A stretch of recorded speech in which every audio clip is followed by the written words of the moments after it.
So guys, nandito tayo ngayon sa labas. Titingnan ko ito ngayon ang aking misis kung anong ginagawa sa sidecar ko kasi parang may pinagkakabalahan siya ngayon eh. Kaya samahan niyo ako. Ayan siya guys oh. May dinudukot sa sidecar ko. Hindi ko alam kung anong pinagagawa nito. Oy, ano yan? Ano yung ginagawa mo dyan? Uy. Ano yung ginagawa mo?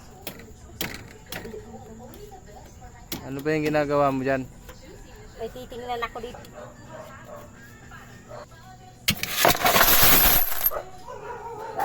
Ganyan lang. Yan guys, maraming pera. Ipon daw siya ng bike at motor.